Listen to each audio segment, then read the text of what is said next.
Praise the lord, Jesus my life MS channel ಅನ್ನು ನೋಡುತ್ತಿರುವ ನನ್ನೆಲ್ಲ ಆತ್ಮಿಕ ಸ್ನೇಹಿತರಿಗೆ ಹೃತ್ಪೂರ್ವಕವಾದ ವಂದನೆಗಳನ್ನು ಸಲ್ಲಿಸುತ್ತೇನೆ. ಬಹಳ ಕಾಲದ ಹಿಂದೆ ಇಸ್ರಾಯೇಲ್ ದೇಶದಲ್ಲಿ ಯೆರೋಬಾಮ ಎಂಬ ರಾಜನು ಆಳುತ್ತಿದ್ದ ಸಮಯದಲ್ಲಿ ದೇವರು ಓಶೇಯ ಎಂಬ ಪ್ರವಾದಿಯೊಂದಿಗೆ ಮಾತನಾಡಿದರು. ಆ ಕಾಲದಲ್ಲಿ ಜನರೆಲ್ಲರೂ ದೇವರನ್ನು ಬಿಟ್ಟು ಬೇರೆ ದೇವತೆಗಳ ಹಿಂದೆ ಹೋಗುತ್ತಾ ಭಕ್ತಿ ಇಲ್ಲದೆ ಜೀವನ ನಡೆಸುತ್ತಿದ್ದರು. ಇದನ್ನು ಕಂಡ ದೇವರು ಓಶೇಯನಿಗೆ ಒಂದು ವಿಚಿತ್ರವಾದ ಮತ್ತು ಕಠಿಣವಾದ ಆಜ್ಞೆಯನ್ನು ಕೊಟ್ಟರು. ನೀನು ಹೋಗಿ ಒಬ್ಬ ವ್ಯಭಿಚಾರಿಣಿಯನ್ನು ವಿವಾಹ ಮಾಡಿಕೋ, ಅವಳಿಂದ ಮಕ್ಕಳನ್ನು ಹೊಂದಿಕೋ. ಯಾಕೆಂದರೆ ಈ ದೇಶದ ಜನರು ನನ್ನನ್ನು ಬಿಟ್ಟು ಬೇರೆ ದೇವತೆಗಳ ಹಿಂದೆ ಹೋಗುತ್ತಾ ನನ್ನ ಮೇಲಿನ ನಂಬಿಕೆಯನ್ನು ಕಳೆದುಕೊಂಡಿದ್ದಾರೆ ಎಂದು ಹೇಳಿದರು.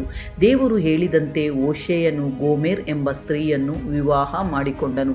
ಸ್ವಲ್ಪ ಸಮಯದ ನಂತರ ಅವರಿಬ್ಬರಿಗೆ ಒಬ್ಬ ಮಗ ಹುಟ್ಟಿದನು. ಆ ಮಗುವಿಗೆ ಇಜ್ರೇಲ್ ಎಂದು ಹೆಸರು ಇಡಬೇಕೆಂದು ದೇವರು ಹೇಳಿದರು. ಇದರ ಅರ್ಥ ಏನೆಂದರೆ, ಇಂದಿನ ಕಾಲದಲ್ಲಿ ಇಜ್ರೇಲ್ ಎಂಬ ಸ್ಥಳದಲ್ಲಿ ನಡೆದ ರಕ್ತಪಾತಕ್ಕೆ ಪ್ರತೀಕಾರವಾಗಿ ಆ ಕಾಲದ ರಾಜ್ಯವಂಶವನ್ನು ದೇವರು ಶಿಕ್ಷಿಸಲಿದ್ದಾರೆ ಮತ್ತು ಇಸ್ರಾಯೇಲ್ ರಾಜ್ಯವನ್ನು ಅಂತ್ಯಗೊಳಿಸಿದ್ದಾರೆ ಎಂಬುದು.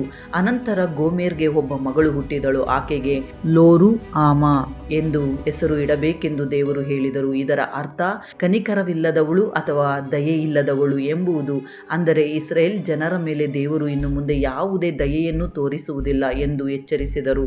ಆದರೆ ಅದೇ ಸಮಯದಲ್ಲಿ ಯೂದಾ ದೇಶದ ಮೇಲೆ ತನ್ನ ಪ್ರೀತಿಯನ್ನು ತೋರಿಸಿ ಅವರನ್ನು ಕಾಪಾಡುವುದಾಗಿ ಹೇಳಿದರು. ಮತ್ತೆ ಆಕೆಗೆ ಮೂರನೇ ಮಗ ಹುಟ್ಟಿದನು. ಅವನಿಗೆ ಲೋ ಅಮ್ಮಿ ಎಂದು ಹೆಸರು ಇಡಬೇಕೆಂದು ದೇವರು ಹೇಳಿದರು. ಇದರ ಅರ್ಥ ನನ್ನ ಜನರಲ್ಲ ಎಂಬುದು. ನೀವು ನನ್ನ ಜನರಲ್ಲ, ನಾನು ನಿಮ್ಮ ದೇವನಲ್ಲ ಎಂದು ದೇವರು ಬಹಳ ಕಠಿಣವಾಗಿ ಹೇಳಿದರು. ಆದರೆ ಕೊನೆಯಲ್ಲಿ ದೇವರು ಒಂದು ಮಹತ್ತರವಾದ ನಿರೀಕ್ಷೆಯನ್ನು ಕೊಟ್ಟರು.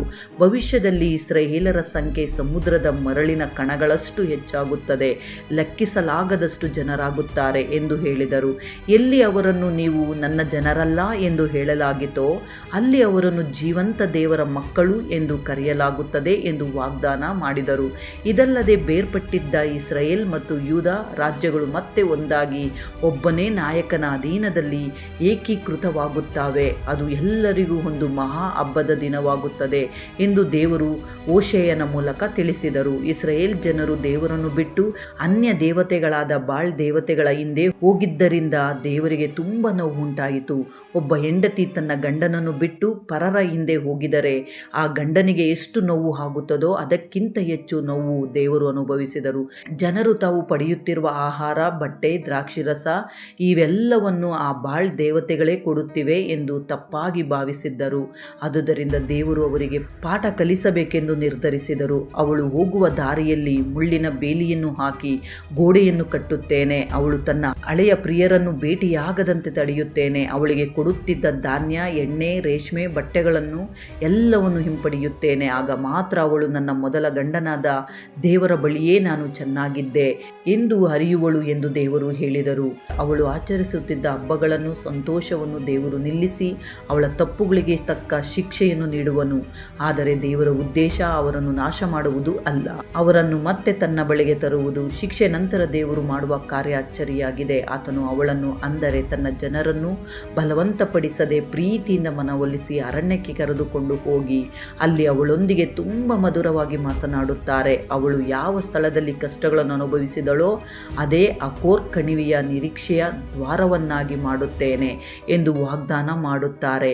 ಇನ್ನು ಮುಂದೆ ಅವಳು ದೇವರನ್ನು ನನ್ನ ಯಜಮಾನ ಬಾಳ್ ಎಂದು ಅಲ್ಲ, ನನ್ನ ಪ್ರಿಯನು ಈಶಾ ಎಂದು ಆತ್ಮೀಯವಾಗಿ ಕರೆಯುವ ದಿನ ಬರುತ್ತದೆ ಎಂದು ಹೇಳುತ್ತಾರೆ. ಆ ದಿನದಲ್ಲಿ ದೇವರು ಕೇವಲ ಮನುಷ್ಯರಿಗಷ್ಟೇ ಅಲ್ಲ, ಕಾಡು ಪ್ರಾಣಿಗಳು ಮತ್ತು ಆಕಾಶದ ಪಕ್ಷಿಗಳಿಗೂ ಶಾಂತಿಯನ್ನು ನೀಡುತ್ತಾರೆ. ಭೂಮಿಯ ಮೇಲೆ ಯುದ್ಧವನ್ನು ಸಂಪೂರ್ಣವಾಗಿ ನಿವಾರಿಸುತ್ತಾರೆ. ಕೊನೆಯಲ್ಲಿ ದೇವರು ತನ್ನ ಜನರೊಂದಿಗೆ ಶಾಶ್ವತವಾದ ಒಡಂಬಡಿಕೆಯನ್ನು ಮಾಡುತ್ತಾರೆ. ನೀತಿ, ನ್ಯಾಯ ಮತ್ತು ಕರುಣೆಯಿಂದ ಅವರನ್ನು ತನ್ನವರನ್ನಾಗಿ ಮಾಡಿಕೊಳ್ಳುತ್ತಾರೆ. ಆಕಾಶವು ಮಳೆಯನ್ನಿಡುತ್ತದೆ, ಭೂಮಿ ಧಾನ್ಯವನ್ನು ಉಂಟು ಮಾಡುತ್ತದೆ, ಎಲ್ಲವೂ ಸಮೃದ್ಧಿಯಾಗುತ್ತದೆ. ಕರುಣೆ ಪಡೆದವರಲ್ಲ ಮತ್ತು ನನ್ನ ಜನರಲ್ಲ ಎಂದು ಹೆಸರಿಟ್ಟಿದ್ದವರನ್ನೇ ಮತ್ತೆ ನನ್ನ ಜನರು ಎಂದು ಕರೆಯುತ್ತಾರೆ. ಆಗ ಜನರು ಸಂತೋಷದಿಂದ ನೀನೇ ನಮ್ಮ ದೇವರು ಎಂದು ಪ್ರತಿಕ್ರಿಯಿಸುತ್ತಾರೆ. ಮತ್ತೊಮ್ಮೆ ದೇವರು ಓಶೇಯನಿಗೆ ಒಂದು ಕಠಿಣವಾದ ಕಾರ್ಯವನ್ನು ನೀಡಿದರು. ಅವನ ಹೆಂಡತಿ ಗೋಮೆರ್ ಅವನನ್ನು ಬಿಟ್ಟು ಪರರೊಂದಿಗೆ ಹೋಗಿ ವ್ಯಭಿಚಾರಿಣಿಯಾಗಿದ್ದಳು. ಅವಳನ್ನು ಮತ್ತೆ ಪ್ರೀತಿಸಿ ತನ್ನ ಬಳಿಗೆ ಕರೆತರಬೇಕೆಂದು ದೇವರು ಹೇಳಿದರು. ಇಸ್ರಾಯೇಲ್ ಜನರು ದೇವರನ್ನು ಬಿಟ್ಟು ಅನ್ಯ ದೇವತೆಗಳನ್ನು ಆರಾಧಿಸುತ್ತಿದ್ದರು. ದೇವರು ಅವರನ್ನು ಇನ್ನೂ ಎಷ್ಟು ಪ್ರೀತಿಸುತ್ತಾರೆ ಎಂಬುದಕ್ಕೆ ಇದು ಒಂದು ಸ್ಪಷ್ಟವಾದ ಉದಾಹರಣೆ.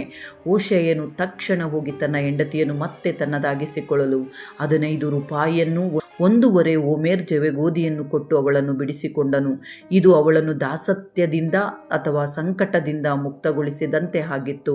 ಅವಳನ್ನು ಮನೆಗೆ ಕರೆತಂದ ನಂತರ ಹೋಶೇಯನು ಅವಳಿಗೆ ಹೇಳಿದನು, ಇನ್ನು ಮುಂದೆ ನೀನು ಬಹಳ ಕಾಲ ನನಗಾಗಿಯೇ ಕಾಯಬೇಕು. ಇನ್ನು ಯಾವ ಪರ ಪುರುಷರೊಂದಿಗೆ ಸಂಬಂಧ ಹೊಂದಬಾರದು, ವ್ಯಭಿಚಾರ ಮಾಡಬಾರದು. ನಾನು ಕೂಡ ನಿನಗಾಗಿಯೇ ಇರುತ್ತೇನೆ. ಅಂದರೆ ಅವರಿಬ್ಬರ ನಡುವಿನ ಸಂಬಂಧ ಮತ್ತೆ ಅರಳಲು ಸ್ವಲ್ಪ ಸಮಯ ಬೇಕು ಎಂಬುದು ಅವನ ಉದ್ದೇಶ. ಇದೇ ವಿಷಯವನ್ನು ಇಸ್ರಾಯೇಲ್ ಜನರಿಗೆ ಅನ್ವಯಿಸಿ ಅವರು ಕೂಡ ಬಹಳ ಕಾಲ ರಾಜರು ನಾಯಕರು ಇಲ್ಲದೆ, ಬಲಿಗಳನ್ನು ಅರ್ಪಿಸುವ ಅವಕಾಶವಿಲ್ಲದೆ, ವಿಗ್ರಹಗಳಿಲ್ಲದೆ ಒಂಟಿಯಾಗಿ ಬದುಕಬೇಕಾಗುತ್ತದೆ ಎಂದು ದೇವರು ಎಚ್ಚರಿಸಿದರು. ಆದರೆ ಈ ವಿಭಿನ್ನತೆ ಶಾಶ್ವತವಾಗಿರುವುದಿಲ್ಲ. ಅಂತ್ಯದ ದಿನಗಳಲ್ಲಿ ಇಸ್ರಾಯೇಲ್ ಜನರು ಮನಸ್ಸು ಬದಲಿಸಿಕೊಂಡು ತಮ್ಮ ದೇವರಾದ ಯೆಹೋವನನ್ನು, ತಮ್ಮ ರಾಜನಾದ ದಾವಿದನ ವಂಶದ ಮೆಸ್ಸಿಯನನ್ನು ಹುಡುಕುತ್ತಾ ಮರಳಿ ಬರುತ್ತಾರೆ. ಆಗ ಅವರು ದೇವರ ಒಳ್ಳೆಯತನವನ್ನು ನೋಡಿ ಭಕ್ತಿಯಿಂದ ಆತನಿಗೆ ಶರಣಾಗಿ ಆತನ ಆಶೀರ್ವಾದಗಳನ್ನು ಪಡೆಯುತ್ತಾರೆ. ಆ ಕಾಲದ ಸಮಾಜದ ಪರಿಸ್ಥಿತಿ ಎಷ್ಟು ಗಂಭೀರವಾಗಿತ್ತೋ ದೇವರು ಹೋಶೇಯನ ಮೂಲಕ ನೋವಿನಿಂದ ವಿವರಿಸುತ್ತಾರೆ. ದೇಶದಲ್ಲಿ ಸತ್ಯವಿಲ್ಲ, ಪ್ರೀತಿ ಇಲ್ಲ, ದೇವರ ಭಯವೇ ಇಲ್ಲದಂತಾಗಿದೆ. ಎಲ್ಲೆಡೆ ಸುಳ್ಳು, ಕಳ್ಳತನ, ಕೊಲೆ, ವ್ಯಭಿಚಾರ ಇವು ಸಾಮಾನ್ಯವಾಗಿ ಬಿಟ್ಟಿವೆ. ಈ ಪಾಪಗಳ ಪರಿಣಾಮವಾಗಿ ಮನುಷ್ಯರಷ್ಟೇ ಅಲ್ಲ, ಕಾಡು ಪ್ರಾಣಿಗಳು, ಆಕಾಶದ ಪಕ್ಷಿಗಳು, ಸಮುದ್ರದ ಮೀನುಗಳು ನಾಶವಾಗುತ್ತಿವೆ.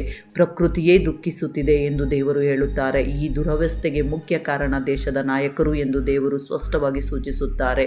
ಜನರಿಗೆ ದೇವರ ಮಾರ್ಗವನ್ನು ಕಲಿಸಬೇಕಾದವರೇ ದೇವರ ಜ್ಞಾನವನ್ನು ತಿರಸ್ಕರಿಸಿದ್ದಾರೆ. ಜನರು ಹೆಚ್ಚು ಪಾಪ ಮಾಡಿದಷ್ಟು ಹೆಚ್ಚು ಬಲಿಗಳು ಬರುತ್ತವೆ, ಆದುದರಿಂದ ನಮಗೆ ಲಾಭವಾಗುತ್ತದೆ ಎಂದು ಈ ನಾಯಕರು ಬಯಸಿದರು. ಅಂದರೆ ಜನರ ಪಾಪಗಳನ್ನು ನೋಡಿ ಸಂತೋಷ ಪಡುವ ಮಟ್ಟಕ್ಕೆ ಇಳಿದಿದ್ದರು. ಆದುದರಿಂದ ದೇವರು ಜನರು ಹೇಗಿರುವರೋ ಯಾಜಕರು ಹಾಗೆಯೇ ಇದ್ದಾರೆ ಎಂದು ಖಂಡಿಸುತ್ತಾರೆ. ಅವರು ದೇವರ ಧರ್ಮಶಾಸ್ತ್ರವನ್ನು ಮರೆತಿರುವುದರಿಂದ ದೇವರು ಅವರ ಮಕ್ಕಳನ್ನು ಮರೆತು ಬಿಡುತ್ತಾರೆ ಮತ್ತು ದೇವರು ಅವರ ಗೌರವವನ್ನು ಅವಮಾನವಾಗುವಂತೆ ಮಾಡುತ್ತೇವೆ ಎಂದು ಎಚ್ಚರಿಸುತ್ತಾರೆ. ಇನ್ನು ಜನರ ಭಕ್ತಿಯ ವಿಷಯಕ್ಕೆ ಬಂದರೆ ಅವರು ದೇವರನ್ನು ಬಿಟ್ಟು ಪರ್ವತಗಳ ಶಿಖರಗಳಲ್ಲಿ ಬಲಿಗಳನ್ನು ಅರ್ಪಿಸುತ್ತಾರೆ, ಗುಡ್ಡಗಳ ಮೇಲೆ ಧೂಪವನ್ನು ಹಚ್ಚುತ್ತಾರೆ. ಆಲೋನ್, ಲಿಬ್ನೆ, ಏಲಾ ಮರಗಳ ಕೆಳಗೆ ನೆರಳು ಚೆನ್ನಾಗಿದೆ ಎಂದು ಅಲ್ಲಿ ಧೂಪವನ್ನು ಅರ್ಪಿಸುತ್ತಾರೆ. ಈ ಕಾರಣದಿಂದಲೇ ನಿಮ್ಮ ಹೆಣ್ಣು ಮಕ್ಕಳು ವ್ಯಭಿಚಾರಿಣಿಯರಾಗಿದ್ದಾರೆ, ನಿಮ್ಮ ವಧುಗಳು ವ್ಯಭಿಚಾರದಲ್ಲಿದ್ದಾರೆ ಎಂದು ದೇವರು ಹೇಳುತ್ತಾರೆ. ಆದುದರಿಂದ ಅವರನ್ನು ಪ್ರತ್ಯೇಕವಾಗಿ ಶಿಕ್ಷಿಸುವ ಅಗತ್ಯವಿಲ್ಲ ಎಂದು ಹೇಳುತ್ತಾರೆ. ಏಕೆಂದರೆ ಸಂಪೂರ್ಣ ಸಮಾಜವೇ ವಿವೇಕ ಕಳೆದುಕೊಂಡು ನಾಶದ ದಾರಿಯಲ್ಲಿ ಓಡುತ್ತಿದೆ. ಇಸ್ರಾಯೇಲ್ ಎಫ್ರಾಯೀಮ್ ಸಂಪೂರ್ಣವಾಗಿ ಭ್ರಷ್ಟಗೊಂಡು ವಿಗ್ರಹ ಆರಾಧನೆಗೆ ಅಂಟಿಕೊಂಡಿರುವುದರಿಂದ ಅವರನ್ನು ಹಾಗೆಯೇ ಬಿಡಿರಿ ಎಂದು ದೇವರು ಹೇಳುತ್ತಾರೆ. ಆದರೆ ಪಕ್ಕದಲ್ಲಿರುವ ಯೂದಾ ದೇಶವನ್ನು ಮಾತ್ರ ಎಚ್ಚರಿಸುತ್ತಾರೆ. ಇಸ್ರಾಯೇಲ್ ಈಗಾಗಲೇ ಹಾಳಾಗಿದೆ, ಕನಿಷ್ಠ ನೀವು ಅವರಂತೆ ತಪ್ಪು ಮಾಡಿ ದೋಷಿಗಳಾಗಬೇಡಿ ಎಂದು ಬುದ್ಧಿ ಹೇಳುತ್ತಾರೆ. ಇಸ್ರಾಯೇಲ್ ಜನರು ಮೂರ್ಖ ಹಸುವಿನಂತೆ ಹಠಮಾರಿಗಳಾಗಿದ್ದಾರೆ, ತಮ್ಮ ವಿಗ್ರಹ ಆರಾಧನೆಯನ್ನು ಬಿಡಲು ಸಿದ್ಧರಿಲ್ಲ ಎಂದು ದೇವರು ದುಃಖ ವ್ಯಕ್ತಪಡಿಸುತ್ತಾರೆ. ಕೊನೆಯಲ್ಲಿ ಒಂದು ಭಾರಿ ಗಾಳಿಯಂತೆ ವಿಪತ್ತು ಬಂದು ಅವರನ್ನು ಒಡೆದು ತೆಗೆದುಕೊಂಡು ಹೋಗುತ್ತದೆ. ಅವರು ಅರ್ಪಿಸುವ ಬಲಿಗಳು ಅವರನ್ನು ರಕ್ಷಿಸಲಾರವು, ತಮ್ಮ ಕೃತ್ಯಗಳಿಂದಲೇ ಅವರು ಅವಮಾನಕ್ಕೆ ಗುರಿಯಾಗುತ್ತಾರೆ ಎಂದು ಹೇಳುತ್ತಾರೆ. ಓ ಯಾಜಕರೇ, ಇಸ್ರಾಯೇಲ್ ಜನರೇ, ರಾಜ್ಯವಂಶದವರೇ, ಕೇಳಿರಿ ಎಂದು ದೇವರು ಎಚ್ಚರಿಕೆಯಿಂದ ಮಾತು ಪ್ರಾರಂಭಿಸುತ್ತಾರೆ.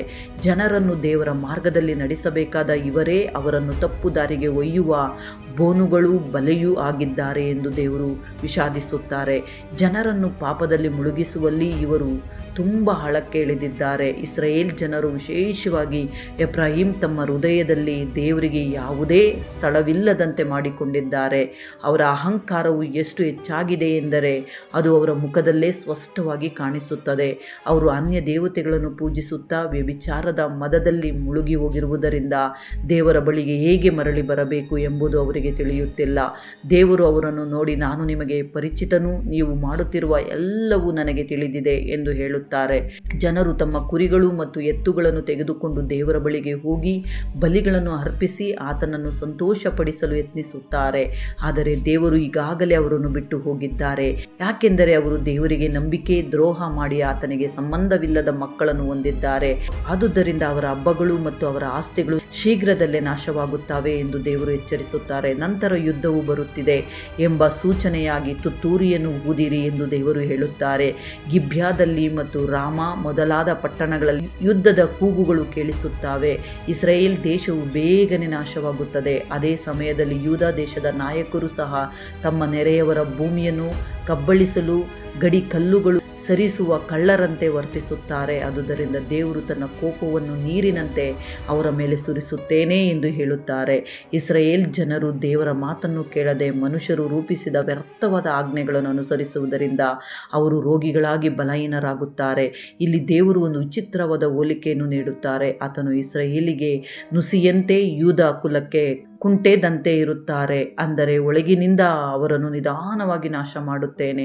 ತಮ್ಮ ದೇಶದ ಪರಿಸ್ಥಿತಿ ಚೆನ್ನಾಗಿಲ್ಲ, ತಮಗೆ ಗಾಯವಾಗಿದೆ ಎಂದು ಅರಿತಾಗ ಈ ಜನರು ದೇವರ ಬಳಿಗೆ ಬಾರದೆ ಸಹಾಯಕ್ಕಾಗಿ ಅಶೂರ ದೇಶದ ರಾಜನ ಬಳಿಗೆ ಹೋಗುತ್ತಾರೆ. ಆದರೆ ಆ ರಾಜನು ಅವರ ಗಾಯಗಳನ್ನು ಯಾವ ರೀತಿಯಲ್ಲೂ ಗುಣಪಡಿಸಲಾರನು. ಆ ಸಮಯದಲ್ಲಿ ದೇವರು ಇನ್ನಷ್ಟು ಕಠಿಣನಾಗಿ ಸಿಂಹದಂತೆ ಬಂದು ಅವರನ್ನು ಸೀಳಿಬಿಟ್ಟು ಹೋಗುತ್ತೇನೆ, ನನ್ನ ಕೈಯಿಂದ ಯಾರು ಅವರನ್ನು ರಕ್ಷಿಸಲಾರರು ಎಂದು ಹೇಳುತ್ತಾರೆ. ಕೊನೆಯಲ್ಲಿ ದೇವರು ಒಂದು ಮಹತ್ವವಾದ ನಿರ್ಧಾರವನ್ನು ತೆಗೆದುಕೊಳ್ಳುತ್ತಾರೆ. ಅವರು ತಮ್ಮ ತಪ್ಪನ್ನು ಒಪ್ಪಿಕೊಂಡು ನನ್ನ ಮುಖವನ್ನು ಹುಡುಕುವ ತನಕ ನಾನು ನನ್ನ ಸ್ಥಳಕ್ಕೆ ಹಿಂತಿರುಗುತ್ತೇನೆ ಎಂದು ಹೇಳುತ್ತಾರೆ. ಅಂದರೆ ತಮ್ಮ ಕಷ್ಟಗಳಲ್ಲಿಯೇ ಅವರು ದೇವರ ಮೌಲ್ಯವನ್ನು ಅರಿಯುತ್ತಾರೆ. ಆ ಸಂಕಷ್ಟದ ಸಂದರ್ಭದಲ್ಲೇ ಅವರು ಪಶ್ಚಾತ್ತಾಪದಿಂದ ದೇವರನ್ನು ಹಂಬಲಿಸುತ್ತಾರೆ ಎಂದು ದೇವರು ಹೇಳುತ್ತಾರೆ. ದೇವರು ಅವರನ್ನು ಬಿಟ್ಟು ಹೋದ ನಂತರ ಜನರು ಪರಸ್ಪರ ಹೇಳಿಕೊಳ್ಳುತ್ತಾರೆ, ಬನ್ನಿ ನಾವು ಮತ್ತೆ ಯೆಹೋವನ ಬಳಿಗೆ ಹೋಗೋಣ, ಬನ್ನಿರಿ, ನಮ್ಮನ್ನು ಸೀಳಿ ಬಿಟ್ಟವನು ಆತನೇ, ಆತನೇ ಸ್ವಸ್ಥ ಮಾಡುವನು, ಒಡೆದವನು ಆತನೇ, ಆತನೇ ನಮ್ಮ ಗಾಯವನ್ನು ಕಟ್ಟುವನು. ಒಂದೆರಡು ದಿನದ ಮೇಲೆ ಆತನು ನಮ್ಮನ್ನು ಬದುಕಿಸುವನು, ಮೂರನೇ ದಿನದಲ್ಲಿ ಆತನು ನಮ್ಮನ್ನು ಎಬ್ಬಿಸಲು ಆತನ ಸಾನ್ನಿಧ್ಯದಲ್ಲಿ ಬಾಳುವೆವು. ಯೆಹೋವನನ್ನು ತಿಳಿದುಕೊಳ್ಳೋಣ, ಹುಡುಕಿ ತಿಳಿದುಕೊಳ್ಳೋಣ. ಆತನ ಆಗಮನವು ಉದಯದಂತೆ ನಿಶ್ಚಯ, ಆತನ ಮುಂಗಾರಿನಂತೆಯೂ ಭೂಮಿಯನ್ನು ತಂಪು ಮಾಡುವ ಹಿಂಗಾರಿನಂತೆಯೂ ನಮಗೆ ಸಿಕ್ಕುವನು ಅಂದುಕೊಂಡು ನನ್ನನ್ನು ಮರೆ ಹೋಗುವರು. ಆದರೆ ಅವರ ಮಾತಿನಲ್ಲಿ ಕಾಣಿಸುವ ಉತ್ಸಾಹ ಅವರ ಹೃದಯದಲ್ಲಿ ಇಲ್ಲ. ಇದನ್ನು ಕಂಡ ದೇವರು ದುಃಖದಿಂದ ಹೇಳುತ್ತಾರೆ, ಓ ಎಫ್ರಾಯೀಮೇ, ನಾನು ನಿನ್ನನ್ನು ಹೇಗೆ ತಿದ್ದಲಿ? ಓ ಯೆಹೂದವೇ, ನಿನ್ನನ್ನು ಹೇಗೆ ಸರಿ ಮಾಡಲಿ? ನಿಮ್ಮ ಭಕ್ತಿಯು ಪ್ರಾಂತ್ಯಕಾಲದ ಮೋಡಕ್ಕೂ ಬೇಗನೆ ಮಾಯವಾಗುವ ಇಬ್ಬನಿಗೂ ಸಮಾನವಾಗಿದೆ. ಆದ ಕಾರಣ ನಾನು ನಿಮ್ಮ ಜನರನ್ನು ಪ್ರವಾದಿಗಳ ಮೂಲಕ ಹತ್ತಿಸಿದ್ದೇನೆ, ನನ್ನ ಬಾಯಿ ಮಾತುಗಳಿಂದ ಸಂಹರಿಸಿದ್ದೇನೆ. ನನ್ನ ನ್ಯಾಯದಂಡನೆಯು ಮಿಂಚಿನಂತೆ ಹೊರಡುವುದು. ನನಗೆ ಯಜ್ಞವೂ ಬೇಡ, ಕರುಣೆಯೂ ಬೇಕು, ಹೋಮಗಳಿಗಿಂತ ದೇವಜ್ಞಾನವೇ ಇಷ್ಟ. ಜನರು ಕೇವಲ ಮಾತುಗಳಲ್ಲೇ ನಿಂತು ತಮ್ಮ ವರ್ತನೆಯಲ್ಲಿ ಯಾವುದೇ ಬದಲಾವಣೆಯನ್ನು ತೋರಿಸುತ್ತಿಲ್ಲ ಎಂದು ದೇವರು ವಿಷಾದಿಸುತ್ತಾರೆ. ಅದಕ್ಕಾಗಿ ಆತನು ಪ್ರವಾದಿಗಳ ಮೂಲಕ ಅವರನ್ನು ಎಚ್ಚರಿಸಿದನು, ತನ್ನ ವಾಕ್ಯಗಳಿಂದ ಅವರನ್ನು ಸರಿಪಡಿಸಲು ಪ್ರಯತ್ನಿಸಿದರು. ಇಲ್ಲಿ ದೇವರು ಒಂದು ಅದ್ಭುತವಾದ ಮಾತನ್ನು ಹೇಳುತ್ತಾರೆ, ನನಗೆ ಬಲಿಗಳು ಅರ್ಪಿಸುವುದಕ್ಕಿಂತ ನಿಮ್ಮಲ್ಲಿ ಕರುಣೆ ಇರುವುದೇ ಮುಖ್ಯ. ದಹನ ಬಲಿಗಳಿಗಿಂತ ನೀವು ನನ್ನನ್ನು ತಿಳಿದುಕೊಳ್ಳುವುದೇ ನನಗೆ ಪ್ರಿಯ. ಜನರು ಆದಾಮನಂತೆ ಒಡಂಬಡಿಕೆಯನ್ನು ಉಲ್ಲಂಘಿಸಿ ದೇವರಿಗೆ ನಂಬಿಕೆ ದ್ರೋಹ ಮಾಡಿದ್ದಾರೆ. ಗಿಲ್ಯಾದು ಅಧರ್ಮಿಗಳು ತುಂಬಿದ ಪಟ್ಟಣ, ಎಲ್ಲೆಡೆ ರಕ್ತದ ಗುರುತುಗಳು ಕಾಣಿಸುತ್ತಿವೆ. ದೇವರ ಮಾರ್ಗಗಳನ್ನು ಕಲಿಸಬೇಕಾದ ಯಾಜಕರು ಕೂಡ ದಾರಿ ದೋಚುವ ಕಳ್ಳರಾಗಿ ಶೇಕೆಮ್ಗೆ ಹೋಗುವ ದಾರಿಯಲ್ಲಿ ಜನರನ್ನು ಕೊಲ್ಲುತ್ತಿದ್ದಾರೆ. ಇಸ್ರಾಯೇಲ್ ದೇಶದಲ್ಲಿ ಎಲ್ಲೆಡೆ ಭಯಾನಕ ಕಾರ್ಯಗಳು ನಡೆಯುತ್ತಿವೆ. ಅವರು ಅನ್ಯ ದೇವತೆಗಳೊಂದಿಗೆ ಸೇರಿ ತಮ್ಮನ್ನು ತಾವೇ ಅಪವಿತ್ರ ಮಾಡಿಕೊಳ್ಳುತ್ತಿದ್ದಾರೆ. ಯೂದ ದೇಶಕ್ಕೂ ಶಿಕ್ಷೆಯ ಕಾಲ ಸಿದ್ಧವಾಗಿದೆ. ಆದರೆ ದೇವರು ತನ್ನ ಜನರನ್ನು ಮತ್ತೆ ಬಂಧನದಿಂದ ಬಿಡುಗಡೆ ಮಾಡುವಾಗ ಈ ಎಲ್ಲವೂ ಬದಲಾಗುತ್ತದೆ ಎಂದು ತಿಳಿಸುತ್ತಾರೆ. ಈ ಸಂದೇಶದ ಮೂಲಕ ದೇವರ ಪ್ರೀತಿ, ಕರುಣೆ ಮತ್ತು ಶಿಸ್ತಿನ ಮಹತ್ವವನ್ನು ನಾವು ನೋಡಿದ್ದೇವೆ. ನಾವು ಎಷ್ಟು ದೂರ ಹೋದರೂ ದೇವರು ನಮ್ಮನ್ನು ಮರಳಿ ತನ್ನ ಬಳಿಗೆ ಕರೆತರುವ ದೇವರು.